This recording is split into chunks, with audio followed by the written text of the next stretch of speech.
ವಾಲ್ಮೀಕಿ ರಾಮಾಯಣದ ಯುದ್ಧಕಾಂಡದ 124ನೇ ಸರ್ಗ ಈ ಹಿಂದೆ ಮುಕ್ತಾಯ ಕಂಡಿತ್ತು.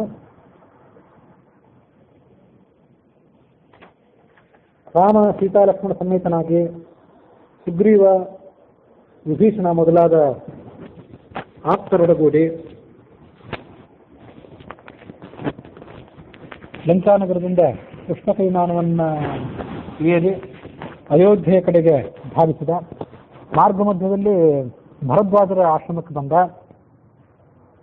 ಅವರು ಆತನಿಗೆ ಸತ್ಕಾರ ಕೊಡಲಿಕ್ಕೆ ಅಪೇಕ್ಷೆ ಪಟ್ಟರು. ನಿಮ್ಮ ಸತ್ಕಾರವನ್ನು ಸ್ವೀಕಾರ ಮಾಡ್ತೇನೆ ಅಂತ ಹೇಳಿದ. ಮತ್ತು ಎಲ್ಲ ಕಪಿಗಳು, ನನಗೇನು ಈ ಕಪಿಗಳು ಕರಡಿಗಳು ಸಹಾಯ ಮಾಡಿದ್ದಾರೆ, ಅದಕ್ಕೆ ಪ್ರತಿಯಾಗಿ ಕಪಿಗಳಿಗೆ ಇನ್ನು ಮುಂದೆ ಈ ಕಪಿಗಳಿಗೆ ಅಷ್ಟೇ ಅಲ್ಲ, ಈ ಕಪಿಗಳ ಪರಿವಾರವಾದಂತಹ ಎಲ್ಲ ಕಪಿಗಳಿಗೆ ಅವರು ಜಗತ್ತಿನಲ್ಲಿ ಎಲ್ಲೇ ಇರಲಿ, ಅಕಾಲದಲ್ಲಿ ಯಾವುದೇ ಋತುವಿರಲಿ, ಯಾವುದೇ ಸಮಯ ಇರಲಿ, ಯಾವುದೇ ಕಾಲವಿರಲಿ, ಅವರಿಗೆ ವೃಕ್ಷಗಳು ಎಲ್ಲ ಥರದ ಹಣ್ಣುಗಳನ್ನು, ಜೇನುತುಪ್ಪವನ್ನು, ಬೇಕಾದಂಥ ಗಿಡಮೂಲಿಕೆಗಳನ್ನು, ಗಡ್ಡೆ ಗೆಣಸುಗಳನ್ನು ಕೊಡುವಂತಾಗಲಿ.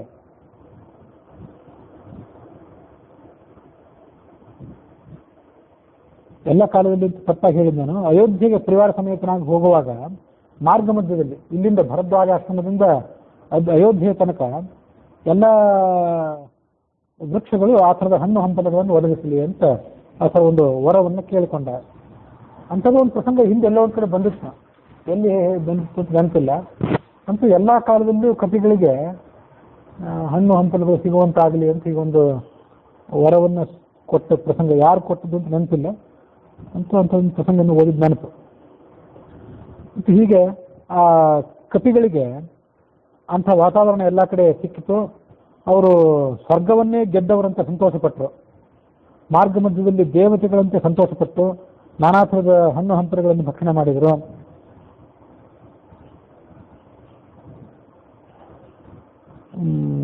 ಜೇನುತುಪ್ಪವನ್ನು ಅವರು ಕುಡಿದರು.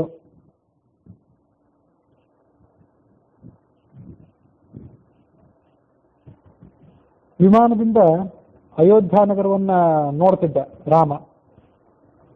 ಸುಗ್ರೀವ ಮೊದಲಾದವರ ಬಗ್ಗೆ, ವಿಭೀಷಣನ ಬಗ್ಗೆ, ಭರತನ ಬಗ್ಗೆ ಹೀಗೆಲ್ಲ ಆಲೋಚನೆ ಮಾಡಿದ ಅವನು.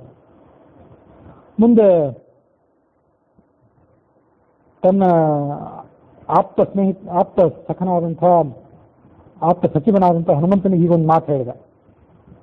ಕೂಡಲೇ ಅಯೋಧ್ಯೆಗೆ ಹೋಗು, ರಾಜಭವನದಲ್ಲಿ ಎಲ್ಲರೂ ಕುಶಲಿಗಳಾಗಿದ್ದಾರೋ ಇಲ್ವೋ ಅದನ್ನ ತಿಳಿದುಕೋ. ಅದಕ್ಕಿಂತ ಮೊದಲು ಶೃಂಗಬೇರಪುರಕ್ಕೆ ಹೋಗು. ಆ ಶೃಂಗಬೇರಪುರದ ಅಧಿಪತಿಯಾದಂತಹ ಬೇಡರ ನಾಯಕನಾದಂಥ ಗುಹನನ್ನು ಭೇಟಿ ಮಾಡು. ಅವನ ಕುಶಲವನ್ನು ವಿಚಾರಿಸು. ನಾನು ಕುಶಲಿಯಾಗಿದ್ದೇನೆ, ಎಲ್ಲ ಥರದ ಆಪತ್ತುಗಳನ್ನು ಪರಿಹಾರ ಮಾಡಿಕೊಂಡಿದ್ದೇನೆ ಅಂತನ್ನೋದನ್ನ ಅವನಿಗೆ ವಿಸ್ತಾರವಾಗಿ ಹೇಳು. ಅವನು ಅದನ್ನು ಸಂತೋಷ ಪಡ್ತಾನೆ. ಅಲ್ಲಿಂದ ಮುಂದೆ ಅಯೋಧ್ಯೆಗೆ ಹೇಗೆ ಹೋಗಬೇಕು ಅಂತ ಅನ್ನೋದನ್ನ ನಿನಗೆ ಅವನು ತಿಳಿಸ್ಕೊಡ್ತಾನೆ. ಆ ಮಾರ್ಗ, ಅಯೋಧ್ಯೆಯ ದಾರಿ ನಿನಗೆ ಹೊಸದಾಗಿರಬಹುದು, ಆದರೆ ಗುಹ ನಿನಗೆ ಅದನ್ನೆಲ್ಲ ತಿಳಿಸ್ಕೊಡ್ತಾನೆ. ಆ ಪ್ರಕಾರ ಅಯೋಧ್ಯೆಗೆ ಹೋಗು, ಭರತನನ್ನು ಭೇಟಿ ಮಾಡು, ಅವನ ಕುಶಲ ಪ್ರಶ್ನೆಯನ್ನ ಮಾಡು, ನಮ್ಮ ಕುಶಲವನ್ನು ಕೂಡ ಅವನಿಗೆ ತಿಳಿಸು. ವನವಾಸದ ಕಾಲದಲ್ಲಿ ನಡೆದಂಥ ಘಟನೆಗಳನ್ನೆಲ್ಲ ಸಂಕ್ಷಿಪ್ತವಾಗಿ ಭರತನಿಗೆ ಹೇಳು. ರಾವಣನಿಂದ ಸೀತೆಯ ಅಪಹರಣ, ಸುಗ್ರೀವನ ಜೊತೆಗೆ ಸ್ನೇಹ, ವಾಲಿಯ ವಧ, ಸೀತಾನ್ವೇಷಣ, ಸಮುದ್ರಕ್ಕೆ ಸೇತು ಬಂಧನ, ರಾವಣನ ವಧೆ, ಹೀಗೆ ಎಲ್ಲ ಥರದ ಘಟನೆಗಳನ್ನು ಅವನಿಗೆ ವಿಸ್ತಾರವಾಗಿ ಹೇಳು. ನಾನು ಅಯೋಧ್ಯ ನಗರದ ಸಮೀಪಕ್ಕೆ ಬಂದಿದ್ದೇನೆ ಅಂದರೆ ರಾಮ ಲಕ್ಷ್ಮಣ ಸೀತಾ ಸಮೇತನಾಗಿ ಬಂದಿದ್ದಾನೆ ಅಂತನ್ನೋದನ್ನು ಕೂಡ ತಿಳಿಸು. ನಾನು ಶತ್ರುಗಳನ್ನು ಗೆದ್ದೆ, ರಾವಣಾದ ಶತ್ರುಗಳನ್ನು ಗೆದ್ದು ಯಶಸ್ಸನ್ನು ಪಡೆದುಕೊಂಡು ವಿಭೀಷಣ, ಸುಗ್ರೀವ ಮೊದಲಾದವರ ಜೊತೆಗೂಡಿ ಈ ಲಂಕಾನಗರವನ್ನು ಬಿಟ್ಟು ಅಯೋಧ್ಯೆ ಕಡೆಗೆ ಬರ್ತಿದ್ದೇನೆ ಅಂತ ಅನ್ನೋದನ್ನ ಅವನಿಗೆ ತಿಳಿಸು. ಇದೆಲ್ಲ ಮಾಡೋ ಸಂದರ್ಭದಲ್ಲಿ ನೀವು ಇನ್ನೊಂದು ಕೆಲಸವನ್ನು ಮಾಡಬೇಕು. ರಾಮ ಹನುಮಂತನನ್ನೇ ಯಾಕೆ ಕಳಿಸಿದ್ದ ಅಂತಂದ್ರೆ, ಭರತನಿಗೆ ಹೋಗಿ ನೀವು ಎಲ್ಲ ಸಂಗತಿಗಳನ್ನು ಹೇಳ್ತಿಲ್ಲ, ಭರತನ ಮುಖದ ಮೇಲೆ ಯಾವ ಥರದ ಬದಲಾವಣೆ ಆಗ್ತದೆ ಅಂತ ಅನ್ನೋದನ್ನು ಗಮನಿಸು ಅಂತ ಹೇಳಿದ ರಾಮ. ಹಾವಭಾವಗಳನ್ನ, ಚೇಷ್ಟೆಗಳನ್ನ ಎಲ್ಲ ಗಮನಿಸುವ. ನನ್ನ ವಿಷಯದಲ್ಲಿ ಅವನೇನು ಪ್ರತಿಕ್ರಿಯೆ ವ್ಯಕ್ತ ಮಾಡ್ತಾನೆ ಮತ್ತು ಏನು ಮಾತಾಡ್ತಾನೆ ಅಂತ ಅನ್ನೋದನ್ನೆಲ್ಲ ಗಮನಿಸಿ ನನಗೆ ಹೇಳಬೇಕು ನೀನು. ನಿನ್ನ ಮಾತನ್ನು ಕೇಳಿದ ಕೂಡಲೇ ಅಂದರೆ ರಾಮ ಅಯೋಧ್ಯೆಯ ಸಮೀಪಕ್ಕೆ ಬಂದಿದ್ದಾನೆ, ಸದ್ಯದಲ್ಲೇ ಅಯೋಧ್ಯೆಗೆ ಬರುವವನಿದ್ದಾನೆ ಅನ್ನೋ ಸಂಗತಿಯನ್ನೆಲ್ಲ ಕೇಳಿದ ಮೇಲೆ ಅವನ ಮುಖದ ಬಣ್ಣ ಯಾವ ರೀತಿ ಬದಲಾಗ್ತದೆ ಅಂತ ಗಮನಿಸುವ. ಮಾತಿನ ಧೋರಣೆಗಳನ್ನ ಉತ್ಸಾಹದಿಂದ ಮಾತಾಡ್ತಾನೋ ನಿರುತ್ಸಾಹದಿಂದ ಮಾತಾಡ್ತಾನೋ ಅಂತನ್ನೋದನ್ನ ಗಮನಿಸು. ಆ ಮೂಲಕ ಆತನ ಮನಸ್ಸಿನೊಳಗೆ ಏನು ಅಭಿಪ್ರಾಯ ಇದೆ ಅಂತ ಗಮನಿಸು ಅಂತ ಹೇಳಿದ ರಾಮ. ಯಾಕೆಂದ್ರೆ ಸರ್ವಕಾಮ ಸಮೃದ್ಧಂ ಹಿ ಹಸ್ತ್ಯಶ್ವರಥ ಸಂಕುಲಂ ಪಿತೃಪೈತಾಮಹಂ ರಾಜ್ಯಂ ಕಶ್ಚನ ಆವರ್ತಯೇನ್ಮನಃ. ರಾಮ ಭರತನ ಬಗ್ಗೆ ಸಂದೇಹ ವ್ಯಕ್ತ ಮಾಡಿದ. ಏನು ಸಂದೇಹ ವ್ಯಕ್ತ ಮಾಡಿದ ಅಂದ್ರೆ, 14 ವರ್ಷಗಳ ಕಾಲ ನಾನು ಜೊತೆ ಇದ್ದಾಗ ರಾಜ್ಯಭಾರ ಮಾಡಿದಲ್ಲ ಭರತ, ಆಗ ಅವನ ಮನಸ್ಸು ಬದಲಾಗಿರಬಾರ್ದು. ಯಾಕೆ ಆಗ ಇಲ್ಲ ಅಂದ. ರಾಮನಿಗೆ ಪಟ್ಟಾಭಿಷೇಕ ಮಾಡೋ ಸಂದರ್ಭದಲ್ಲಿ ಬಂದಾಗ ಮಂಥರಿಯ ಮಾತಿನಂತೆ ಕೈ ಅದನ್ನು ತಪ್ಪಿಸಿದಾಗ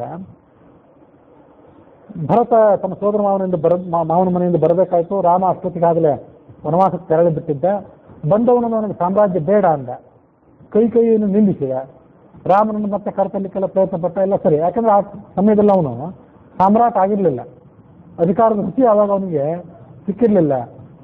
ಈಗ 14 ವರ್ಷ ಕಾಲ ರಾಜ್ಯ ಆಳಿದ್ದಾನಲ್ಲ ಅವನು, ಹಾಗಾಗಿ ಅವನ ಮನಸ್ಸು ಬದಲಾಗಿರಬಾರ್ದು ಯಾಕೆ ಅಂತ ರಾಮ ಶಂಕಿಸಿದ.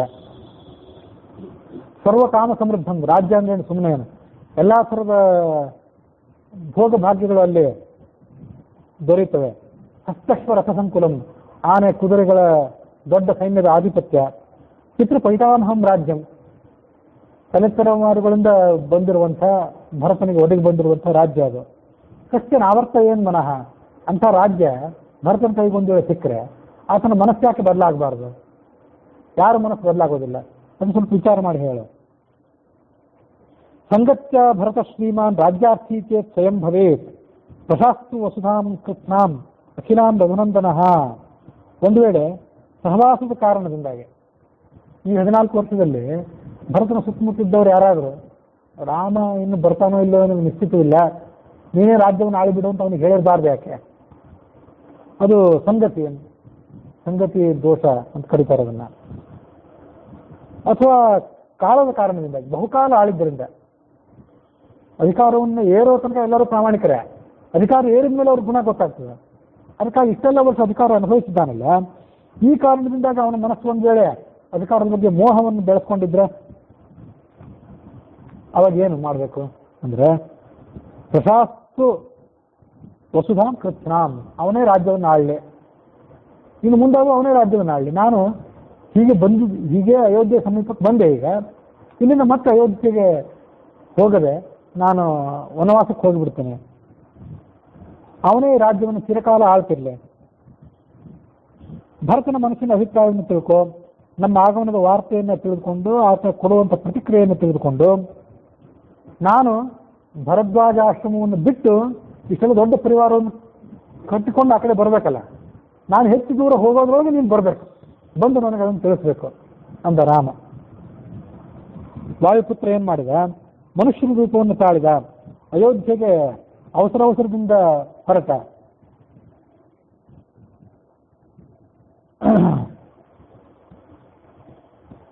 ಗುಹ್ಯಕಂ ಗತ್ವ, ಗುಹಕ ಅಂತಿದ್ನಲ್ಲ ಗುಹ, ಶೃಂಗಬೇರದ ಪುರದ ಅಧಿಪತಿ, ಅವನನ್ನು ಭೇಟಿಯಾದ. ಅವನಿಗೆ ಹನುಮಂತ ಎಲ್ಲ ಸಮಾಚಾರವನ್ನು ಹೇಳಿದ. ಅವನಿಗೂ ಬಹಳ ಸಂತೋಷ ಆಯಿತು. ಅವನು ರಾಮನನ್ನು ಭೇಟಿಯಾಗಲಿಕ್ಕೆ ಬಂದ ಅಂತ ಹೇಳ್ತದೆ ಆನಂದ ರಾಮಾಯಣ. ಗುಹ ಈ ಮೊದಲೇ ರಾಮನನ್ನು ಭೇಟಿಯಾಗಲಿಕ್ಕೆ ಬಂದ. ಮುಂದೆ ಆಕಾಶ ಮಾರ್ಗದ ಮೂಲಕವಾಗಿ ಹನುಮಂತ ಅಯೋಧ್ಯೆಗೆ ಹಾರಿದ.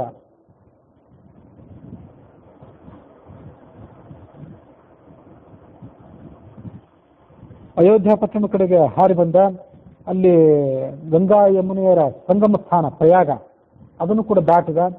ಶೃಂಗಬೇರಪುರಕ್ಕೆ ಹೋದ. ಗುಹನಿಗೆ ಹೇಳಿದ, ವಾಲ್ಮೀಕಿ ರಾಮಾಯಣಕ್ಕನುಸಾರವಾಗಿದೆ, ನಿನ್ನ ಸ್ನೇಹಿತ ರಾಮ ಇವತ್ತು ಸೀತಾಲಕ್ಷ್ಮಣ ಸಮೇತನಾಗಿ ಭರದ್ವಾಜಾಶ್ರಮದಲ್ಲಿದ್ದಾನೆ. ಇವತ್ತು ಪಂಚಮಿಯ ರಾತ್ರಿ ಅಲ್ಲಿ ತಂಗಿದ್ದು ಮರುದಿವಸ ಅಲ್ಲಿಂದ ಹೊರಟು ಬರುವವನಿದ್ದಾನೆ, ನೀನು ಆತನನ್ನು ಭೇಟಿಯಾಗಬಹುದು. ಗುಹ ಹೀಗೆ ಹನುಮಂತ ಹೇಳಿದ ಕೂಡಲೇ ಸಂತೋಷಪಟ್ಟ. ಹನುಮಂತ ಮುಂದೆ ಹಾರಿದ, ಆಕಾಶಕ್ಕೆ ಹಾರಿದ.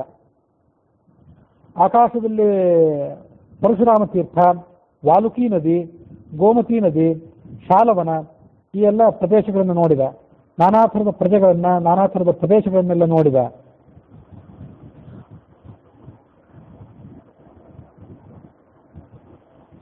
ಅಯೋಧ್ಯೆಗೆ ಇನ್ನೂ ಒಂದು ಕ್ರೋಶ ಮಾತ್ರ ಉಳಿದಿತ್ತು. ಒಂದು ಕ್ರೋಶ ಅಂದ್ರೆ ಸುಮಾರು 3 ಮೈಲಿಗಳಷ್ಟು. ಆ ಪ್ರದೇಶ ನಂದಿಗ್ರಾಮ ಅಂತ ಹೆಸರು. ಅಲ್ಲಿ ನಾರು ಮಡಿಯನ್ನು ಉಟ್ಕೊಂಡು ಕೃಷ್ಣಾರ್ಜುನವನ್ನು ಹೊತ್ಕೊಂಡಿದ್ದಂತಹ ಆ ಭರತ ಆಶ್ರಮದಲ್ಲಿ ವಾಸ ಮಾಡಿಕೊಂಡಿದ್ದ. ಅವನನ್ನು ಹನುಮಂತ ನೋಡಿ ಅವನ ಸಮೀಪಕ್ಕೆ ಹೋದ. ಭರತ ಬಹಳ ಖುಷಿ ಆಗಿಬಿಟ್ಟಿದ್ದ ವನವಾಸ ಮಾಡಿ. ಜಟೆಯನ್ನು ಬಿಟ್ಕೊಂಡಿದ್ದ. ಅಂಗಾಂಗಗಳೆಲ್ಲ ಧೂಳಿನಿಂದ ಮುಚ್ಚಿ ಹೋಗಿದ್ದವು. ರಾಮನ ಅಗಲಿಕೆಯ ದುಃಖದಿಂದ ಅವನು ಪೀಡಿತನಾಗಿದ್ದ. ಜಿತೇಂದ್ರಿಯನಾಗಿದ್ದ. ಅವರು ಕೂಡ ತಪಸ್ವಿಯಾಗಿದ್ದ. ತಪಸ್ವಿಯಂತೆ ಆ ಜಟೆಯೇ ಅವನಿಗೆ ದೊಡ್ಡ ಹೊರೆ ಆಗಿಬಿಟ್ಟಿತ್ತು. ಅಷ್ಟು ವರ್ಷ ಕಾಲಕ್ಕೆ ಕೇಶ ಸಂಸ್ಕಾರ ಇರಲಿಲ್ಲ. ಹೊಗೆ ಇಲ್ಲದ ಬೆಂಕಿಯಂತೆ ಆತ ಪ್ರಕಾಶಮಾನನಾಗಿದ್ದ. ಎಂಥ ಅದ್ಭುತ ಅಂದ್ರೆ ಇದು ನೋಡಿ. ರಾಮ ಕಾಡಿಗೆ ಹೋದ ಅಂದ್ರೆ ಅವನ ತಮ್ಮನು ಕೂಡ ವನವಾಸಿ ಅಂತ ಬದುಕಿದ, ತಪಸ್ವಿ ಅಂತ ಬದುಕಿದ. ಅವರಷ್ಟೇ ಅಲ್ಲ, ಅಮಾತ್ಯ ಪುರೋಹಿತ ಸೇನಾಪತಿಗಳು, ಪುರೋಹಿತರು, ಋಷಿಗಳು, ಗುರುಗಳೆಲ್ಲ ಯಾವಾಗಲೂ ತಪಸ್ವಿಗಳಂತ ಬದುಕಿದ್ರೆ ಯಾವಾಗಲೂ ಬದುಕ್ತಾರೆ. ಅಮಾತ್ಯರ ಸೇನಾಪತಿಗಳೆಲ್ಲ ಕಾಷಾಯ ವಸ್ತ್ರಧಾರಿಗಳಾಗಿದ್ರಂತೆ, ಯೋಗಯುಕ್ತರಾಗಿದ್ರಂತೆ. ರಾಮ ತ್ಯಜಿಸಿದ ಭೋಗ ನಮಗೆ ಬೇಡ ಅಂತ ಹೇಳಿ ಕಂದಮೂಲಗಳಿಂದ ಗಡ್ಡೆ ಗೆಣಸುಗಳನ್ನು ತಿಂದು, ಹಣ್ಣು ಹಂಪಲುಗಳನ್ನು ತಿಂದು ಆದ ತಪಸ್ವಿ ಅಂತ ಬದುಕ್ತಿದ್ದ. ಆವಾಗ ಅಯೋಧ್ಯೆ ಪ್ರಜೆಗಳು ಕೂಡ ಯಾರು ಯಾವುದೇ ಸುಖವನ್ನು ಅಪೇಕ್ಷೆ ಪಡಲಿಲ್ಲ.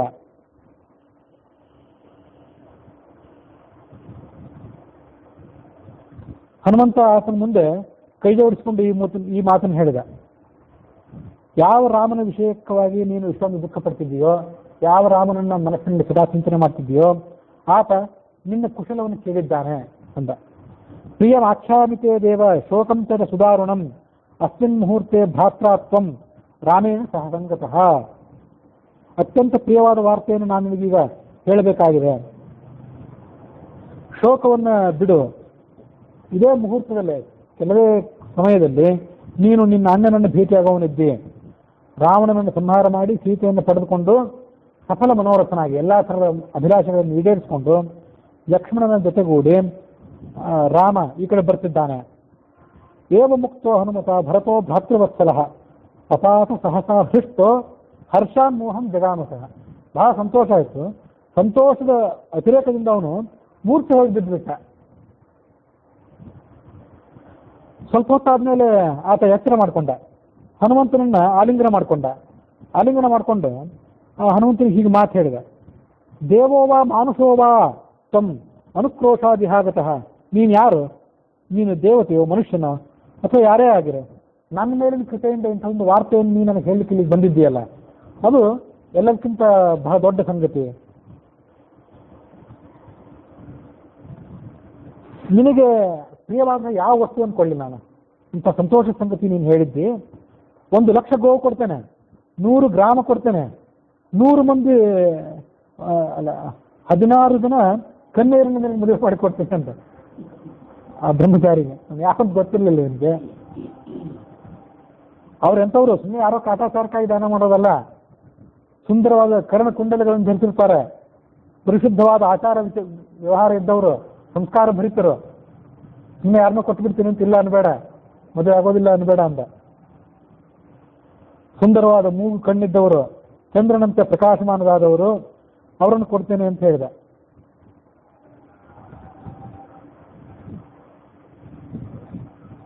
ಹನುಮಂತ ಅದಕ್ಕೆ ಏನು ಪ್ರತ್ಯುತ್ತರ ಹೇಳಿದಂತ ವಾಲ್ಮೀಕಿ ರಾಮಾಯಣ ಅದನ್ನು ದಾಖಲಿಸಿಲ್ಲ. ಅಂತೂ ಆ ಭರತನೇ ತನ್ನ ಮಾತನ್ನು ಮುಂದುವರೆಸಿದ. ನನ್ನ ಸ್ವಾಮಿ ಬಹೂನಿ ಮಮ ವರ್ಷಾಣಿ ಗತಸ್ಥ ಸುಮಹಧ್ವನಂ. ಬಹಳ ಕಾಲ ಕಳೆದೋಯ್ತು ನನ್ನ ಸ್ವಾಮಿ ನಮಗೆ ಅಧಿಪತಿಯಾದ ರಾಮ ಕಾಡಿಗೆ ಹೋಗಿ.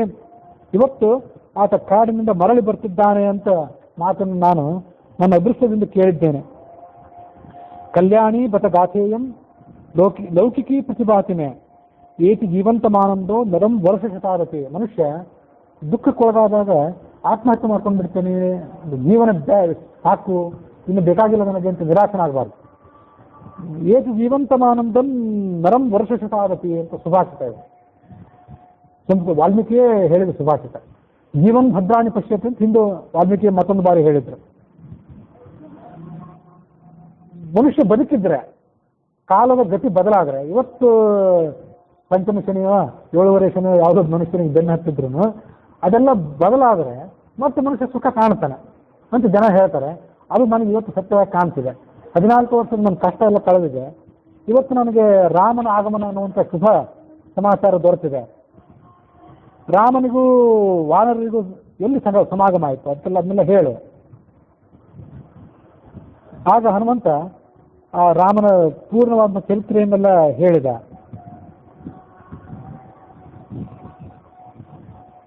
ರಾಮ ರಾಜ್ಯವನ್ನು ಪರಿತ್ಯಾಗ ಮಾಡಿದ. ನೀನು ಆತನ ಪಾದಕೆಗಳನ್ನು ಎತ್ತಿಕೊಂಡು ಕಾಡಿಗೆ ಹೋದಿ ಆತನ ಕರೀಬೇಕು ಅಂತ. ಆತ ಬರಲಿಲ್ಲ. ಇದೆಲ್ಲ ಸಮಾಚಾರ ನಿಮ್ಗೆ ಗೊತ್ತಿದೆ. ಅದ್ರ ಮುಂದಿಂದ ನಾನು ಹೇಳ್ತೇನೆ ಅಂತ ಹೇಳಿ ಆತ ರಾಮ ದಂಡಕಾರಣ್ಯಕ್ಕೆ ಹೋದ ಘಟನೆ ಅದನ್ನೆಲ್ಲವನ್ನು ಕೂಡ ಹೇಳಿದ. ವಿರಾಧ, ಕಬಂಧ ಮೊದಲಾದ ರಾಕ್ಷಸರ ಕಥೆ ಹೇಳಿದ. ಶರಭಂಗರು, ಅಗಸ್ತ್ಯರು ಅವರ ಕಥೆಯನ್ನು ಹೇಳಿದ. ಶೂರ್ಪನಖ ಅನ್ನುವ ರಾಕ್ಷಸಿ ರಾಮ ಲಕ್ಷ್ಮಣರನ್ನು ಮೋಹಿಸಿದ ಕಥೆಯನ್ನು ಹೇಳಿದ. ಖರದೂಷಣರನ್ನ 14,000 ಜನ ರಾಕ್ಷಸರನ್ನ ರಾಮ ಸಭೆ ಬಡದ ಕಥೆಯನ್ನು ಹೇಳಿದ. ಶೂರ್ಪನಖ ಲಕ್ಷ್ಮಣನ ಮೂಲಕವಾಗಿ ಕಿವಿ ಮೂಗುವುದನ್ನು ಕಳೆದುಕೊಂಡದ್ದನ್ನು ಹೇಳಿದ. ಆಮೇಲೆ ರಾಮನ ಮೇಲೆ ಕುಪಿತನಾದ ರಾವಣ ಸೀತೆಯನ್ನು ಅಪಹರಣ ಮಾಡಿದ್ದಂತಹ ಕಥೆಯನ್ನ ಹೇಳಿದ. ಜಟಾಯು ಆ ಸೀತಾಪಹರಣವನ್ನು ತಡೆಗಟ್ಟಲಿಕ್ಕೆ ಪ್ರಯತ್ನ ಪಟ್ಟದ್ದನ್ನು ಹೇಳಿದ. ವಾಲಿ ಸುಗ್ರೀವರ ಸ್ನೇಹಿತರು ಏನಿದ್ರು ಅವ್ರ ನಡುವೆ ಯಾಕೆ ವೈಮನಸ್ಸು ಬಂದಿತ್ತು ಅನ್ನೋದನ್ನು ಹೇಳಿದ. ಮುಂದೆ ಸುಗ್ರೀವನಿಗೂ ರಾಮನಿಗೂ ಸ್ನೇಹ ಏರ್ಪಟ್ಟದ್ದನ್ನ, ರಾಮ ವಾಲಿಯನ್ನ ವಧೆ ಮಾಡಿದ್ದನ್ನು ಹೇಳಿದ. 100 ಯೋಜನೆ ವಿಸ್ತಾರವಾದ ಸಮುದ್ರವನ್ನು ದಾಟಿ ಅಲ್ಲಿ ಸೀತೆಯನ್ನು ನಾನೇ ಭೇಟಿ ಮಾಡಿದೆ ಅಂತನ್ನೋದನ್ನು ಹೇಳಿದ.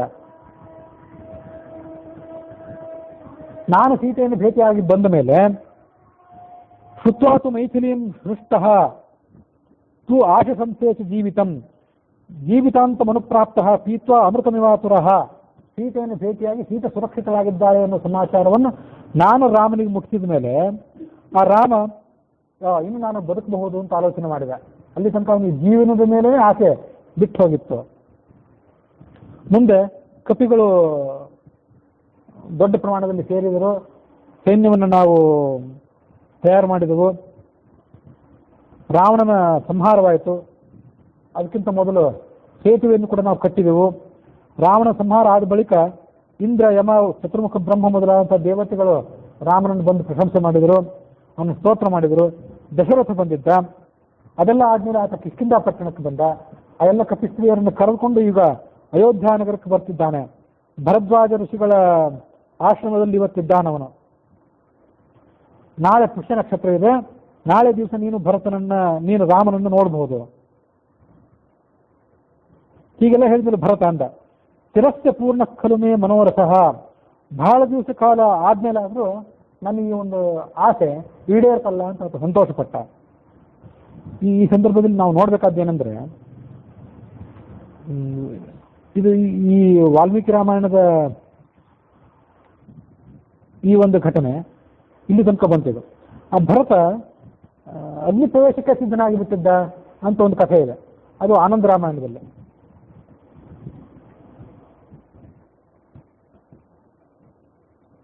ನಂದಿಗ್ರಾಮೇ ಭರತ ಪೂರ್ಣೇ ವರ್ಷೇ ಚತುರ್ದಶೆ. 14ನೇ ವರ್ಷ ಮುಗಿಲಿಕ್ಕೆ ಬಂದಾಗ ಭರತನಿಗೆ ಬಹಳ ಸಂಕಟ ಆಗಿತ್ತು. ಆತ ಏನ್ ಮಾಡಿದ್ದಂತಂದ್ರೆ, ಇನ್ನು ರಾಮ ಬರ್ಲಿಕ್ಕಿಲ್ಲ ಅಂತ ತಿಳ್ಕೊಂಡು ಬಿಟ್ಟಿದ್ದ. ಅಗ್ನಿ ಪ್ರವೇಶಕ್ಕೆ ಸಿದ್ಧನಾಗಿ ಬಿಟ್ಟಿದ್ದ. ನಾಗತೆ ರಾಘವೇ ವನ್ಹಿಂ ಸನ್ನದ್ಧ ಅಭೂತ್ ಪ್ರವೇಶಕಂ. ಬೆಂಕಿ ಪ್ರವೇಶ ಮಾಡಿಬಿಡ್ಬೇಕು.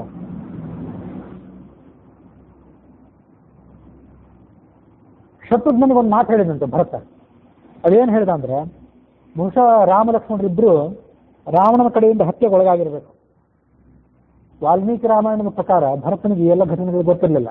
ಆದರೆ ಆನಂದ ರಾಮಾಯಣಕ್ಕನುಸಾರವಾಗಿ ಭರತ ಶತ್ರುಘ್ನರಿಗೆ ಹನುಮಂತನ ಭೇಟಿ ಮೊದಲೇನೇ ಆಗಿತ್ತು. ಹನುಮಂತ ಸಂಜೀವನ ಪರ್ವತವನ್ನು ತರಲಿಕ್ಕೆ ಬಂದಿದ್ನಲ್ಲ, ಆಗಲೇ ಅವರ ಭೇಟಿ ಆಗಿತ್ತು.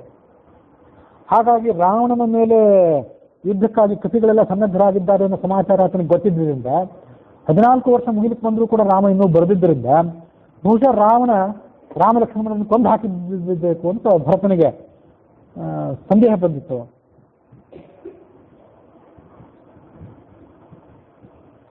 ಅದಕ್ಕಾಗಿ ಏನ್ ಮಾಡ್ಬೇಕು ನಾವಿನ್ನ ಅಂತಂದ್ರೆ, ರಾಜರ ದೊಡ್ಡ ಸೈನ್ಯವನ್ನು ಭರತ ಒಗ್ಗೂಡಿಸಿದ್ದ ಅಂತ ಬಂದಿತ್ತು ಅವಾಗಲೇ ಆನಂದ ರಾಮಾಯಣಕ್ಕನುಸಾರವಾಗಿ. ಶತ್ರುಘ್ನಿಗೆ ಭರತ ಹೇಳಿದ, ಆ ರಾಜರ ದೊಡ್ಡ ಸೈನ್ಯವನ್ನು ಕಟ್ಟಿಕೊಂಡು ನೀನು ಲಂಕಾನಗರಕ್ಕೆ ಹೋಗಿ ರಾವಣಾದಿಗಳನ್ನು ಸೋಲಿಸು, ಸೀತೆಯನ್ನು ಬಿಡಿಸ್ಕೊಂಡು ಬಾ. ನಾನೇನು ಮಾಡ್ತೀನಿ ಅಂತಂದ್ರೆ ಅಗ್ನಿ ಪ್ರವೇಶ ಮಾಡಿಬಿಡ್ತೀನಿ ಅಷ್ಟರೊಳಗೆ. ರಾಮ ಲಕ್ಷ್ಮಣರು ಇಲ್ಲದೇ ಇದ್ಮೇಲೆ ನಾನು ಬದುಕೋದಿಲ್ಲ. ಈ ಕಡೆ ಸೂರ್ಯಾಸ್ತ ಆದ ಕೂಡಲೇ ನಾನು ಅಗ್ನಿ ಪ್ರವೇಶ ಮಾಡಿಬಿಡ್ತೇನೆ. ಅದಾದ್ಮೇಲೆ ನಮಗೆಲ್ಲರಿಗೂ, ರಾಮ ಲಕ್ಷ್ಮಣರಿಗೆ ಮತ್ತು ನನಗೆ, ನೀನು ಉತ್ತರ ಕ್ರಿಯೆಗಳನ್ನು ಮಾಡಬೇಕು, ಅವ್ರನ್ನೆಲ್ಲ ಗೆದ್ದು ಬಂದು ಸೀತೆಯನ್ನು ಬಿಡಿಸ್ಕೊಂಡು ಬಂದು ಅಂತ ಭರತ ಶತ್ರುಘ್ನಿಗೆ ಸೂಚಿಸಿದ. ಎಲ್ಲ ಪ್ರಜೆಗಳಿಗೆ, ಶತ್ರುಘ್ನಿಗೆ, ತಾಯಂದಿರಿಗೆ, ಊರ್ಮಿಳಾ ಮೊದಲಾದ ಪತ್ನಿಯರಿಗೆ, ಊರ್ಮಿಳಾ ಮಾಂಡವಿ ಮೊದಲಾದವರಿಗೆ ಬಹಳ ದುಃಖ ಆಯಿತು. ಸುಮಂತ್ರ ಮೊದಲಾದವರು, ವಸಿಷ್ಠ ಮೊದಲಾದವರೆಲ್ಲ ಅವನನ್ನು ತಡೀಲಿಕ್ಕೆ ಪ್ರಯತ್ನ ಪಟ್ಟರು. ಭರತಂ ವೇಷ್ಠಯಾಮಾಸು, ಹಿಡಿದರು, ಸುತ್ತುವರೆದು ಬಿಟ್ಟು ಬೆಂಕಿಗೆ ಬೀಳಬೇಡ ಅಂತ. ಆದರೆ ಭರತ ಅವರೆಲ್ಲರನ್ನೂ ಸಮಾಧಾನ ಮಾಡಿದ. ಇಲ್ಲ, ನಾನು ನಿರ್ಧಾರ ಮಾಡಿದ್ದೇನೆ, 14 ವರ್ಷ ಆದರೂ ರಾಮ ಬರಲಿಲ್ಲ, ನಾನು ಬೆಂಕಿಗೆ ಬೀಳುವವನೇ. ಸರಯೂ ನದಿಗೆ ಹೋದ.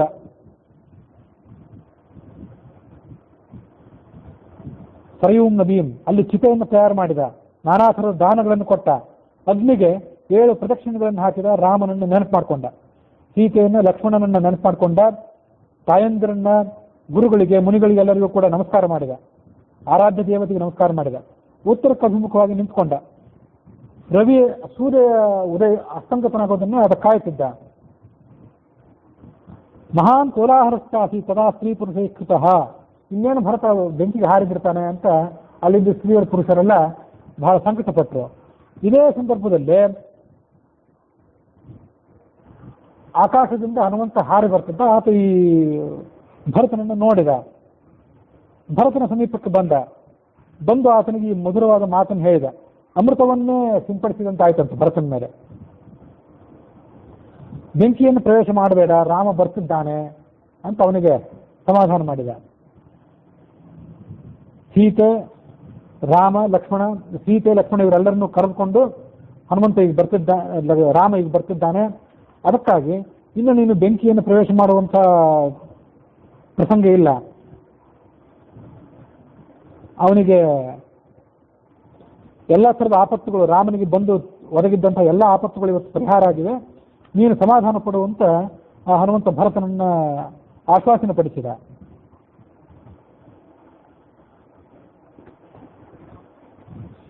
ರಾಮನಿಗೂ ಕೂಡ ನಿನ್ನನ್ನು ನೋಡಬೇಕು ಅಂತ ಬಹಳ ಉತ್ಕಂಠಿತವಾದ ಮನಸ್ಸಾಗಿದೆ, ಅದಕ್ಕಾಗಿ ಅಗ್ನಿ ಪ್ರವೇಶ ಮಾಡುವಂಥ ವಿಚಾರವನ್ನು ಬಿಟ್ಟು ಬಿಡು.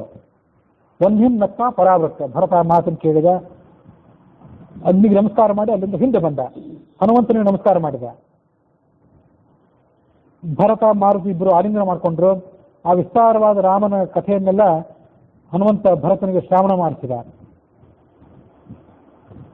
ಅಯೋಧ್ಯೆಯನ್ನೆಲ್ಲ ಸಿಂಗಾರ ಮಾಡಿರಿ ಅಂತ ಆಜ್ಞಾಪನೆ ಮಾಡಿದ, ವಾಲ್ಮೀಕಿ ರಾಮಾಯಣಕ್ಕನುಸಾರವಾಗಿ ಮತ್ತು ಆನಂದ ರಾಮಾಯಣಕ್ಕನುಸಾರವಾಗಿ, ಎರಡರ ಪ್ರಕಾರನೂ ಕೂಡ.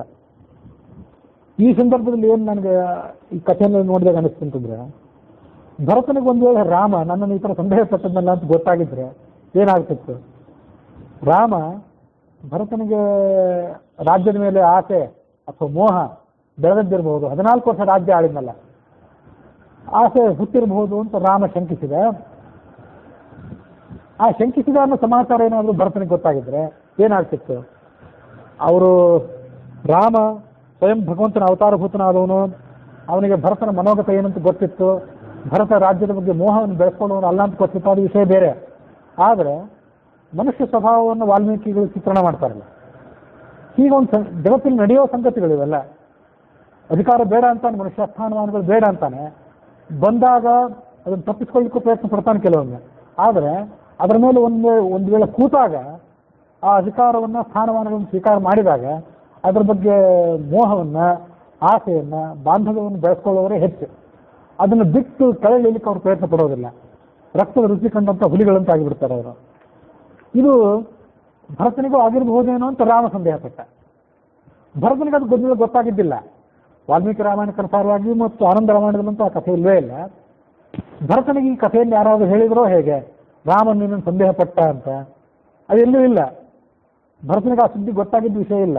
ಒಂದು ವೇಳೆ ಭರತನಿಗೆ ಗೊತ್ತಾಗಿದ್ರೆ ರಾಮ ನನ್ನನ್ನು ಹೀಗೆ ಸಂದೇಹ ಪಟ್ಟನಲ್ಲ ಅಂತ ವಿಚಾರ ಮಾಡಿ ಮತ್ತೊಮ್ಮೆ ಏನಾದ್ರು ಬೆಂಕಿಗೆ ಹೋಗಿ ಬೀಳಲಿಕ್ಕೆ ಪ್ರಯತ್ನ ಪಡ್ತಿದ್ನೋ ಏನೋ.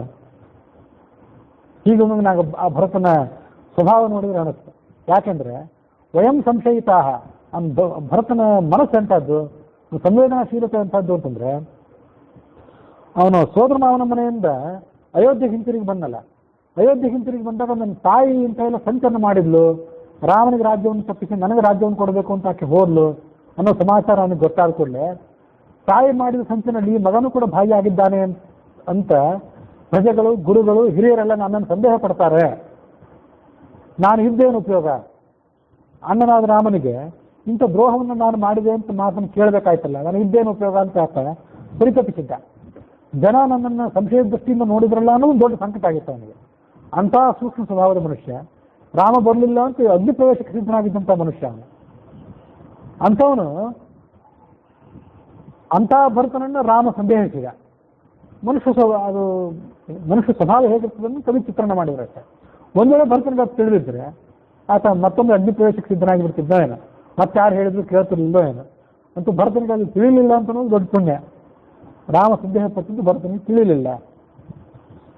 14 ವರ್ಷ ರಾಜ್ಯ ಆಳಿದ ಪ್ರಯುಕ್ತವಾಗಿ ಅಥವಾ ದೀರ್ಘಕಾಲ ರಾಜ್ಯದ ಮೇಲೆ ಅಧಿಕಾರ ಸ್ಥಾಪಿಸಿದ್ರ ಫಲವಾಗಿ ಆತನ ಮನಸ್ಸೇನಾದರೂ ಬದಲಾಗಿರಬಹುದು ಅಂತ ರಾಮ ಸಂದೇಹಿಸಿದ್ದಲ್ಲ.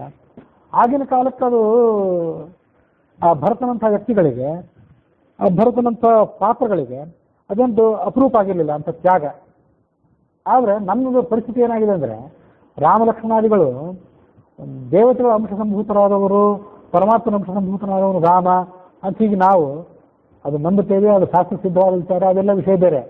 ಅದರಿಂದಾಗಿಯೇ ಅವ್ರು ಮಾಡಿದ ತ್ಯಾಗ, ಅದರ ಹಿಂದಿನ ಸಂವೇದನಾಶೀಲತೆ ನಮ್ಗೆ ಎಷ್ಟೋ ಸರಿ ಗೊತ್ತೇ ಆಗೋದಿಲ್ಲ. ಅವ್ರು ಮಾಡಿದ ತ್ಯಾಗದ ಬೆಲೆಯೇ ನಮ್ಗೆ ಗೊತ್ತಾಗೋದಿಲ್ಲ. ಅವ್ರ ದೇವತೆಗಳು ಹಾಗೆ ಬದುಕಿದ್ರು, ಹತ್ತ ದೊಡ್ಡ ಕೃತ್ಯಗಳನ್ನು ಮಾಡಿದ್ರು, ಅಂತ ತ್ಯಾಗ ಮಾಡಿದ್ರು. ನಾವು ಮನುಷ್ಯರು ಹಾಗೆಲ್ಲ ತ್ಯಾಗ ಮಾಡ್ತಾ ಹೋದ್ರೆ ಜೀವನ ನಡೆಯೋದೇ ಕಷ್ಟ ಆದಿತ್ತು, ನಮ್ಮ ಹೊಟ್ಟೆ ತುಂಬೋದೇ ಕಷ್ಟ ಆದಿತ್ತು ಅಂತ ಹೇಳಿ ನಾವು ಅನ್ಯಾಯವನ್ನು ಮಾಡ್ತಾನೆ ಮುಂದುವರೆಯೋರು ನಾವು. ಅದಕ್ಕಾಗಿ ನಮಗೆ ಆ ತ್ಯಾಗದ ಬೆಲೆ ಗೊತ್ತಾಗಲಿಲ್ಲ. ಇನ್ನು ಎಷ್ಟೋ ಸರಿ ಆ ಭರತನ ಕಥೆ ನಾವು ನೋಡಿದಾಗ ಹೇಳ್ತಿರ್ತೇವೆ. ಅದಕ್ಕಾಗಿ ಆವಾಗ ನಿಮ್ಗೆ ಹೇಳಿದೆ, 1 ರೂಪಾಯಿ ಯಾರಿಗಾರು ನಾವು ಕೊಟ್ಟಿರ್ತೇವೆ, 100 ರೂಪಾಯಿ ಕೊಟ್ಟಿರ್ತೇವೆ. ಆ ಕೊಟ್ಟ 100 ರೂಪಾಯಿ ಕೊಟ್ಟು 1 ರೂಪಾಯಿ ತಿರುಗಿ ಬರ್ತದನ್ನೋ ಖಾತ್ರಿ ಇಲ್ಲ ಈಗಿನ ಕಾಲದಲ್ಲೇ. ಸಾಲ ನಿಮ್ಮ ಕಡೆಯಿಂದ ತಗೊಂಡವರು ಎಲ್ಲಾದ್ರೂ ಬೀದಿಯಲ್ಲಿ ಮುಖ ಕಂಡ ಕೂಡಲೇ ಮತ್ತೆ ಓಡಿ ಹೋಗ್ತಿರ್ತಾರೆ. ಅಂಥದ್ರಲ್ಲಿ ಇಂಥ ವಿಶಾಲವಾದ ಸಾಮ್ರಾಜ್ಯ ಈಗಿನ ಕಾಲದಲ್ಲಿ ಏನಾಗಿ ಹೋಗ್ತಿತ್ತೋ ಏನೋ. ಕಬ್ಜಾ ನಮ್ದಿದೆ ಅಂತಾರೆ. ಯಾರ ಪೊಸಿಷನಲ್ಲಿದೆ ಜಮೀನು, ಮನೆ ಯಾರ ಅಧೀನದಲ್ಲಿದೆ? ನಿಮ್ಮ ಅಧೀನದಲ್ಲಿದೆ. ಆಯ್ತು, ನೀವೇ ಅಧಿಪತಿಗಳು ಅಂತಾರೆ ಜನ. ಅಂತ ಮೂರ್ಖರ ಕಾನೂನುಗಳು ವೀರಭದ್ರ ಅಂತಾರೆ. ಅಂತ ಕಾಲ ಈಗ ಬಂದಿದೆ. ಆದ್ರೆ ತ್ರೇತಾಯುಗ ಧರ್ಮನೇ ಹಂಗಿತ್ತು, ಜನಸಾಮಾನ್ಯರು ಹಾಗಿದ್ರು. ಈಗ ನಾವು ತಿಳ್ಕೊಳ್ಬೇಕಂತಂದ್ರೆ ಆ ತ್ರೇತಾಯುಗ ಧರ್ಮವು ಹಾಗಿತ್ತಂತ ಅಷ್ಟೇ ಅಲ್ಲ, ಕಲಿಯುಗದಲ್ಲಿಯೂ ಕೂಡ ಈಗ 100 ವರ್ಷದಿಂದ ಕೂಡ ಆತ ಜನ ಬದುಕಿದ್ರು. ಇದನ್ನು ನಾವ್ಯಾರೋ ಪಂಡಿತರಾದರು ಪುರಾಣ ಹೇಳುವವರು ನಮ್ಮ ದೇಶವನ್ನು, ನಮ್ಮ ದೇಶದ ಜನರನ್ನು ಹೊಗಳ್ಕೊಳ್ಬೇಕಾಗಿಲ್ಲ. ಈ ದೇಶಕ್ಕೆ ಬಂದು ಹೋದಂತಹ ಪ್ರವಾಸಿಗಳು ಸತ್ಯದ ಸಲುವಾಗಿ, ಧರ್ಮದ ಸಲುವಾಗಿ ಪ್ರಾಣ ಕೊಡ್ಲಿಕ್ಕೆ ಹಿಂದೆ ಮುಂದೆ ನೋಡ್ತಿರ್ಲಿಲ್ಲ ಈ ದೇಶದ ಜನ ಅಂತ ಅವರನ್ನು ದಾಖಲಿಸಿದ್ದಿದೆ. ಇದೇ ತ್ಯಾಗನೇ ಅವರೆಲ್ಲರಿಗೂ ಪ್ರೇರಣೆ. ಭರತಾದಿಗಳು ಮಾಡಿದ ತ್ಯಾಗವೇ ಅವರಿಗೆಲ್ಲರಿಗೂ ಪ್ರೇರಣೆ. ಅದಕ್ಕಾಗಿಯೇ ಹೋಟೆಲ್ ಗುಂಡಪ್ಪನ ಮಕ್ಕಳು, ರಾಮಾಯಣದ ಮಹಿಮೆ ಹೇಳುವಾಗ ಹೋಟೆಲ್ ಗುಂಡಪ್ಪನ ಮಕ್ಕಳ ಕಥೆ ಹೇಳಿದ್ನಲ್ಲ, ಅಪ್ಪನ ಆಸ್ತಿ ಸಲುವಾಗಿ ಆಯಿತು ಮಕ್ಕಳು ಬಡದಾಡಿದ್ರು. ಕೊನೆಗೆ ರಾಮನ ಪಟ್ಟಾಭಿಷೇಕದ ಫೋಟೋ ಯಾರಿಗೆ ಸೇರಬೇಕು ಅಂತ ವಿವಾದ ಬಂದು ನಿಲ್ತು. ಅದು ವಿವಾದ ಪರಿಸ್ಥಿತಿ ಎಲ್ಲಿ ಹೋಯ್ತು ಅಂದ್ರೆ, ಫೋಟೋ ಯಾರಿಗೆ ಸಿಗ್ತದೋ ಅವರು ಇಡೀ ಆಸ್ತಿಯನ್ನು ಬಿಡಬೇಕು, ಇಡೀ ಆಸ್ತಿಯನ್ನು ಒಬ್ಬರು ತಗೊಳ್ಬೇಕು, ಫೋಟೋ ಒಬ್ಬರು ತಗೊಳ್ಬೇಕು ಅನ್ನೋಲ್ಲಿ ಬಂದು ನಿಲ್ತು. ಅಲ್ಲಿ ಕೊನೆಗೆ ಅವರೇನು ನಾಣ್ಯವನ್ನು ಚಿನ್ನಿದ್ರೋ ಮತ್ತೇನು ಮಾಡಿದ್ರೋ ನೆನಪಿಲ್ಲ ನನಗೆ. ಅವಾಗ ಕಥೆಯನ್ನು ಹೇಳಿದ್ರೆ ನನಗೂ ಈಗ ನೆನಪಿಲ್ಲ.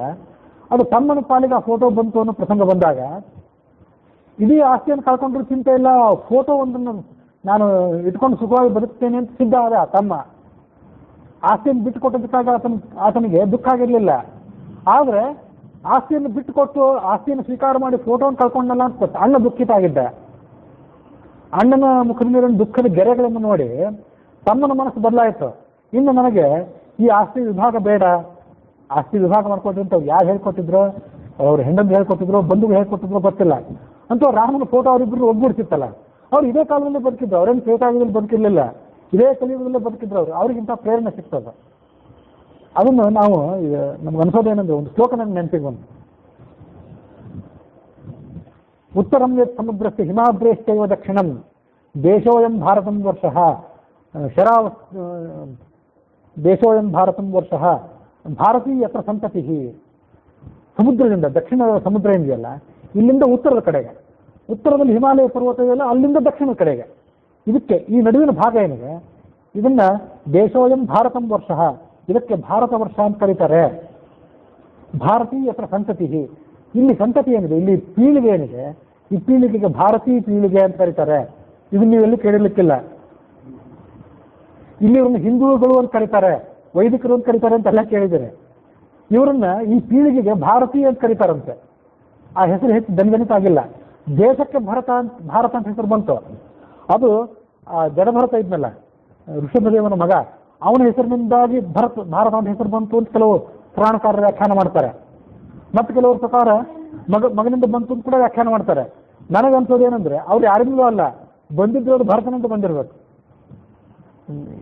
ಈಗ ದುಷ್ಯಂತ ಶಕುಂತಲೆಯರ ಮಗ ಭರತ ಏನ್ ಮಾಡಿದ, ಅವನು ಮಹಾತ್ಮನೇ ಆಗಿದ್ದ.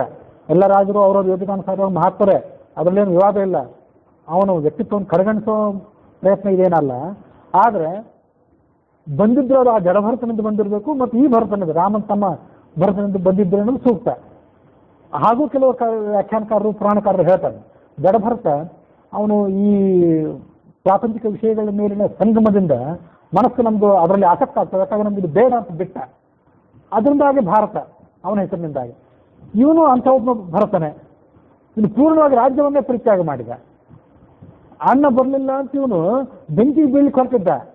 ಪುಷ್ಪಕ ವಿಮಾನದಲ್ಲಿ ಕೂತಂತ ರಾಮನಿಗೆ ತಮ್ಮ ನಾನಿನ್ನೂ ಬಂದಿಲ್ಲ ಅನ್ನೋ ಸಂಗತಿ ಗೊತ್ತಾಗಿ ನನ್ನ ತಮ್ಮ ಬೆಂಕಿ ಬೀಳಿಗೆ ಹೊರಟಿದ್ದಾನೆ ಅನ್ನೋದನ್ನ ಅವನಿಗೆ ಅದು ಗೊತ್ತಾಗಿತ್ತೋ ಇಲ್ಲೋ ಅದು ವಿಷಯ ಬೇರೆ. ಸರ್ವಜ್ಞಾಗಿದ್ದರಿಂದ ಗೊತ್ತಾಗಿತ್ತು, ಅದು ವಿಷಯ ಬೇರೆ. ತಮ್ಮ ಬೆಂಕಿ ಬೀಳಿಗೆ ಹೊರಟಿದ್ದಾನೆ ಅಂತ ಅವನಿಗೆ ಗೊತ್ತಾಗಿದ್ರೆ ಆ ತಮ್ಮನ ಮುಖದ ಮೇಲೆ ನೀವು ಗೆರೆ ಬದಲಾಗ್ತದೋ ಏನೋ ನೋಡು, ಅವನ ಮುಖದ ಮೇಲಿನ ಬಣ್ಣ ಬದಲಾಗ್ತದೇನೋ ನೋಡು ಅಂತ ಹನುಮಂತನ ಅವನು ಕಳಿಸ್ತಿರ್ಲಿಲ್ಲ. ಇರ್ಲಿ, ಆ ಹನುಮಂತ ಭರತ ಈ ನೆಪದಿಂದ ಅವನು ಮನುಷ್ಯ ಸ್ವಭಾವವನ್ನು ಕವಿ ಚಿತ್ರಣ ಮಾಡಿದ ಅಷ್ಟೇ. ಈಗಿನ ಕಾಲದಲ್ಲಿ ಆಗಿದ್ದ ಕಬ್ಜ ಆನಂದಿದೆ ಅಂತೇಳಿ ಏನೇನೋ ಆಗಿ ಹೋಗ್ತಿತ್ತು. ಒಂದು ಕ್ಷಣ ಅಧಿಕಾರದಿಂದ ಇವ್ರಿಗೆ ಕೆಳಗೆ ಇರ್ಲಿಕ್ಕೆ ಅಪೇಕ್ಷೆ ಇಲ್ಲ. ಇದು ಇವತ್ತಿನ ಭಾರತೀಯ ಸಂತತಿ. ಆಗಿನ ಕಾಲದಲ್ಲಿ ಆ ಥರ ಬದುಕಿದ್ರು ಅವರು. ನೀವು ಅಲೆಕ್ಸಾಂಡ್ರನ್ ಕಥೆ ನೀವೆಲ್ಲ ಕೇಳಿರ್ಬೇಕು. ಇವೆಲ್ಲ ಕಥೆಗಳು ನಾವು ಕೇಳಿರ್ತೀವಿ, ಅಳವಡಿಸ್ಕೊಳ್ಳೋದ್ರಲ್ಲಿ ಸೋಲ್ತೀವಿ ಅಷ್ಟೇ. ಅಲೆಕ್ಸಾಂಡರ್ ಈ ದೇಶಕ್ಕೆ ದಂಡಕ್ಕೆ ಬಂದಾಗ ಯಾವುದೋ ಒಂದು ಊರಿನಲ್ಲಿ ಒಂದು ಪಂಚಾಯಿತಿ ನಡೆದಿತ್ತಂತೆ. ಇಬ್ಬರು ಹಳ್ಳಿಗರು ಯಾವುದೋ ಒಂದು ವಿಷಯ ಸಲುವಾಗಿ ವ್ಯಾಜ್ಯ ಮಾಡ್ತಿದ್ರು. ಏನು ವ್ಯಾಜ್ಯ ಮಾಡ್ತಿದ್ರು ಅಂತ ಅಲೆಕ್ಸಾಂಡರಲ್ಲಿ ಹೋಗಿ ನೋಡಿದ್ರೆ, ಅಲೆಕ್ಸಾಂಡರ್ನ ಮತ್ತೊಬ್ಬ ಬೇರೆ ರಾಜನು ಇದ್ದಿರ್ಬೇಕು. ಬಹುಶಃ ಈ ಜಮೀನು ನನಗೆ ಸೇರಬೇಕು ಅಂತ ಇವನು ವ್ಯಾಜ್ಯ ಮಾಡ್ತಿರ್ಬೇಕು, ಇಲ್ಲ ನನಗೆ ಸೇರಬೇಕು ಅಂತ ಆತ ವ್ಯಾಜ್ಯ ಮಾಡ್ತಿರ್ಬೇಕು ಅಂತ ತಿಳ್ಕೊಂಡ. ಅದು ಹಾಗಲ್ಲ. ಆ ಜಮೀನನ್ನ ಉಳುಮೆ ಮಾಡುವಾಗ ಅಲ್ಲೊಂದು ಬಂಗಾರದ ಕುಡಿಕೆ ಸಿಕ್ಕಿತ್ತು ಅವನಿಗೆ. ಕುಡಿಕೆ ತುಂಬ ಹೊನ್ನು ಸಿಕ್ಕಿತ್ತು. ಈ ಹೊನ್ನು ನನ್ನದಲ್ಲ, ಇದನ್ನು ನಾನು ಆ ಇನ್ನೊಬ್ಬನ ಮೂಲಕ ಖರೀದಿ ಮಾಡಿದ್ದೆ. ಅವನ ಜಮೀನು ಆದ್ದರಿಂದ ಅವನಿಗೆ ಸೇರ್ಬೇಕು ಈ ಹೊನ್ನು, ನಂದು ಮೇಲಿನ ಮಣ್ಣು ಮಾತ್ರ ನಂದು ಅಂತ ಇವನು ಹೇಳ್ತಿದ್ದ. ಖರೀದಿ ಮಾಡಿಕೊಟ್ಟಾಗಿದೆ, ಅದು ಅವನಿಗೆ ಸೇರಿದ್ದು, ಮಣ್ಣು ಅವಂದೇ ಹೊನ್ನು ಅವಂದೇ ಅಂತ ಆ ಮೊದಲಿನವನು ಅಂತಿದ್ದ. ಇದನ್ನು ಕೇಳಿ ಬಂದ ರಾಜ ದಿಗ್ಭ್ರಾಂತನಾದ. ಇಂಥ ಜನ ಇದ್ದಾರೆ ಅಂದ್ರೆ ಈ ದೇಶದಲ್ಲಿ ಒಂದು ಅವನು. ಇದು ತ್ರೇತಾಯುಗದ ಕೃತಯುಗದ ಮಾತಲ್ಲ, ಇದು ಕಲಿಯುಗದಲ್ಲೇ ನಡೆದಿದ್ದೀವಲ್ಲ. ಇಂಥ ಒಂದು ತ್ಯಾಗಕ್ಕೆ ಅವ್ರಿಗೇನು ಪ್ರೇರಣೆ? ಅವ್ರೇನು ಓದಿದ್ರು? ಅವ್ರೇನು ದೊಡ್ಡ ದೊಡ್ಡ ವಿದ್ವಾಂಸ ಆಗಿದ್ರೆ? ಸುಧಾಮಂಗಲ ಮಾಡ್ಕೊಂಡಿದ್ರೆ, ಅವ್ರೇನು ಭಾಗವತ ಹೇಳ್ತಿದ್ರು, ಅವ್ರೇನು ರಾಮಾಯಣ ಹೇಳ್ತಿದ್ರು. ಹಳ್ಳಿಯಲ್ಲಿ ಅಮಾಯಕರಂಥ ಜನ ಅವರು. ಅವರಿಗೆ ಈ ಒಂದು ತ್ಯಾಗ ಕಲಿಸಿತ್ತು. ಇದು ರಾಮಾಯಣ ಮತ್ತು ಇದು ನಮ್ಮ ಗ್ರಂಥ ಅವ್ರಿಗೆ ಕಲಿಸಿದ ತ್ಯಾಗ ಇದು. ಅದನ್ನ ನೋಡಿ ಆ ರಾಜ ದಿಗ್ಭ್ರಾಂತರಾಗಿರ್ತಿದ್ವಿ. ಬಂದ ಪ್ರವಾಸಿಗಳು ಒಂದು ಸತ್ಯ ಸಲುವಾಗಿ, ಒಂದು ಧರ್ಮ ಸಲುವಾಗಿ ಈ ಜನ ತಮ್ಮ ಪ್ರಾಣ ಬೇಕಾದ್ರೆ ಬಿಟ್ಟು ಬಿಡ್ತಾರೆ.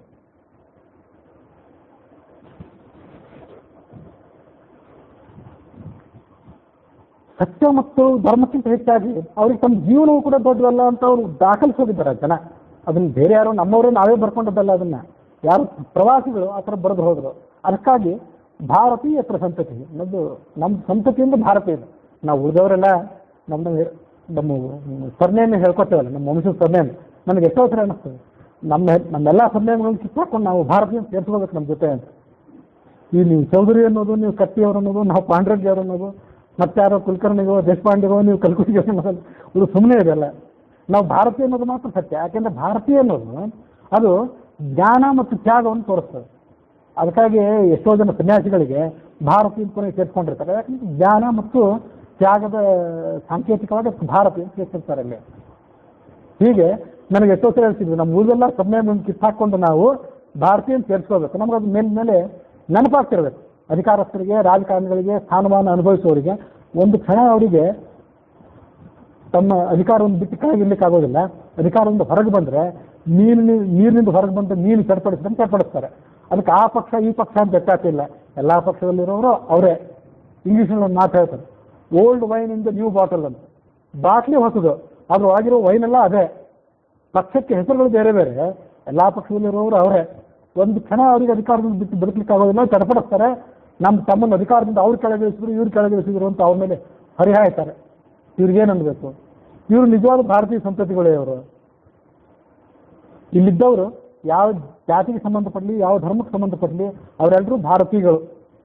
ಯಾಕೆಂದ್ರೆ ಅವರು ಇಂಥ ತ್ಯಾಗವನ್ನು ಯಾರು ಮಾಡಿದ್ರು ಅಂಥವರ ಉತ್ತರಾಧಿಕಾರಿಗಳು.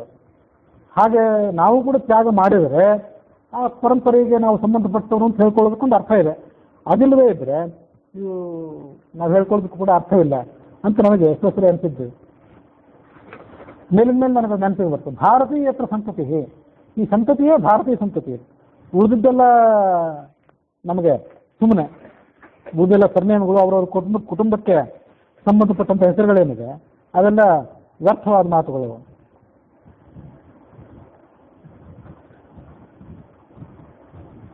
ಅರ್ಥಶೌಚದ ಬಗ್ಗೆ ಎಷ್ಟೋ ಬಾರಿ ಹಿಂದೆಲ್ಲ ಹೇಳೇ ಆಗಿತ್ತು. ಎಲ್ಲ ಥರದ ಮಡಿ ಮೇಲ್ಗಿಂತ ಅರ್ಥಶೌಚ, ಮನುಷ್ಯ ದುಡ್ಡನ್ನು ಹೇಗೆ ಸಂಪಾದನೆ ಮಾಡ್ತಾನೆ, ದುಡ್ಡನ್ನು ಹೇಗೆ ಸಂಗ್ರಹ ಮಾಡ್ತಾನೆ ಅಂತ ಅನ್ನೋದು ಮುಖ್ಯ ಅಂತ ಹೇಳಿದ್ದೆ.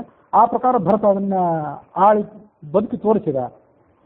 ಮತ್ತೆ ಹನುಮಂತ ಹೋಗಿ ರಾಮನಿಗೆ, ನಿನ್ನ ತಮ್ಮ ಭರತ ಅಧಿಕಾರದ ಮೇಲೆ ಆಸೆಯನ್ನು ಬೆಳೆಸ್ಕೊಳ್ಳಿಲ್ಲ ಅಂತ ಹೇಳಿದ್ರು ರಾಮಾಯಣದಲ್ಲಿ ದಾಖಲಿಲ್ಲ. ಅವ್ನು ಹೇಳಿ ಕಳಿಸಿದ ಅಂತ ದಾಖಲಿದೆ. ಇವ್ನು ಹೋಗಿ ಮತ್ತೆ ಅದನ್ನು ರಿಪೋರ್ಟ್ ಮಾಡಿದ ದಾಖಲಿಲ್ಲ. ಅವನಿಗೆ ಅಧಿಕಾರದ ಮೇಲೆ ಮೋಹ ಬಂದಿಲ್ಲ ಅಂತ ಹೇಳಿದ ದಾಖಲೆ ಅಲ್ಲಿ ನಂಗೆ ಕಾಣಿಸ್ಲಿಲ್ಲ. ಅದು ರಾಮನಿಗೆ ಮೊದಲೇ ಗೊತ್ತಿತ್ತು ಅಂತ ಜನರ ಸ್ವಭಾವವನ್ನು ಅಳೆಯೋ ಸಲುವಾಗಿ ಆತ ಇಂಥ ಒಂದು ಮಾತನ್ನು ಆಳಿದ, ಮಾತನ್ನು ಆ ಹನುಮಂತರ ಮೂಲಕ ಹೇಳಿ ಕಳಿಸಿದ ಅಂತ ನಾವು ಅದನ್ನು ಗಮನಿಸಬೇಕು. ಹೀಗೆ ವಾಲ್ಮೀಕಿ ರಾಮಾಯಣಕ್ಕನುಸಾರವಾಗಿ ಮತ್ತು ಆನಂದ ರಾಮಾಯಣಕ್ಕನುಸಾರವಾಗಿ ಎರಡು ಕನುಸಾರವಾಗಿ ಕೂಡ ಭರತ ಶತ್ರುಘ್ನಿಗೆ ಆಜ್ಞಾಪನೆ ಮಾಡಿದ. ಕೃಷ್ಣನ ಆಜ್ಞಾಪಯಾಮಾಸ ಶತ್ರುಘ್ನಂ ಪರವೀರ. ಏನು ಆಜ್ಞಾಪನೆ ಮಾಡಿದ ಅಂದರೆ, ಎಲ್ಲ ಕಡೆ ಮಂಗಳ ವಾದ್ಯಗಳು ಮೊಳಗಲಿ, ರಾಮನನ್ನು ಸ್ವಾಗತ ಮಾಡಲಿಕ್ಕಾಗಿ ಎಲ್ಲ ಥರದ ಸಿದ್ಧತೆಗಳು ಆಗಲಿ ಅಂತ ಆತ ಆಜ್ಞಾಪನೆಗಳನ್ನು ಮಾಡಿದ. ಅಯೋಧ್ಯಾಂ ತೋರಣಾದ್ಯಶ್ಚ ಪೌರೈ ಪ್ರತ್ಯುಜ್ಯತ ಮತಂ. ಹೀಗೆ ಎಲ್ಲ ಥರದ ಸಿದ್ಧತೆಗಳನ್ನು ಮಾಡುವಂತ ಅವನು ಆಜ್ಞಾಪನೆ ಮಾಡಿದ ಅನ್ನುವಲ್ಲಿಗೆ ವಾಲ್ಮೀಕಿ ರಾಮಾಯಣದ ಯುದ್ಧಕಾಂಡದ ಇವತ್ತಿನ ಕಥಾಭಾಗ ಮುಕ್ತಾಯ ಆಗಿದೆ.